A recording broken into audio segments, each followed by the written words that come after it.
వేసవి కాలం దృష్ట్యా నిరుపేద ప్రజల కోసం ఉచితంగా అంబలి కేంద్రాన్ని ఏర్పాటు చేయడం ఎంతో సంతోషంగా ఉందని కాంగ్రెస్ పార్టీ దుబ్బాక నియోజకవర్గ ఇన్ఛార్జ్ చెరుకు శ్రీనివాసరెడ్డి అన్నారు. అంబలి ఆకలితో ఉన్నవాడి కడుపు నింపుతుందన్నారు. ఇలాంటి సేవా కార్యక్రమాలు ప్రతి ఒక్కరూ చేపట్టాలని సూచించారు. సిద్దిపేట జిల్లా దుబ్బాక మండలం పోతారం గ్రామంలో కాంగ్రెస్ పార్టీ జిల్లా నాయకులు సల్కం మల్లేశం యాదవ్ ఆధ్వర్యంలో ఏర్పాటు చేసిన ఉచిత రాగి జావ అంబలి పంపిణీ కేంద్రాన్ని చెరుకు శ్రీనివాసరెడ్డి ప్రారంభించి మాట్లాడారు.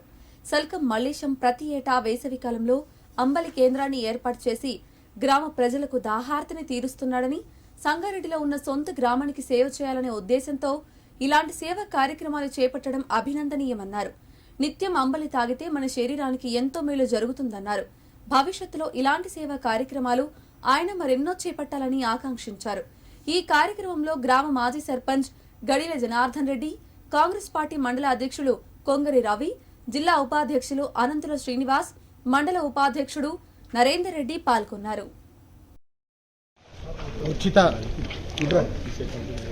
అంబలి ప్రజలందరికీ అందించడానికి కేంద్రాన్ని ఓపెన్ చేయడం చాలా మంచి కార్యక్రమం. అది ప్రజలకు ఆరోగ్యరీత్యా మరి ఎండల తీవ్రత కూడా ఉండడం వలన గత 5 సంవత్సరాల నుంచి మరి మల్లేశం గారు పోతారం గ్రామమే కాదు చుట్టుపక్కల 4-5 గ్రామాలకు కూడా 2 నెలల పాటు ఉచిత అంబలి అందించడం చాలా గొప్ప విషయం. మరి ఇలాంటి మనసున్న మల్లేశం అన్నకు ఇంకెన్నో సేవా కార్యక్రమాలు చేయడానికి ఆ భగవంతుడు ఎన్నో ఆరోగ్యాలు కల్పించి మరి ఇంకా ఎంతో ఉత్సాహాన్ని నింపాలి.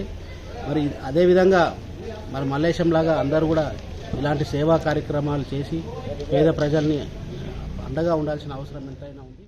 పోతారంలో 5 ఏళ్ల నుంచి అంబలి నడుస్తుంది. ఇది 5వ సంవత్సరం. కరోనా వచ్చి నుంచి కూడా ఇక్కడనే వచ్చి ఎక్కువ అంతకుముందు సంగారెడ్డిలో ఉండేవాడిని. ఈ మధ్యలో ఏది ఉన్నా కానీ ఇప్పుడు ఏమి ఇబ్బంది ఉన్నా అర్ధరాత్రి అయినా వస్తున్నా, ఏదైనా చేస్తున్నా ఇప్పటికి ఇట్నే నడిపించాలి, ఇట్నే అందరం కలిసి ఉండాలని కోరుకుంటున్నాం.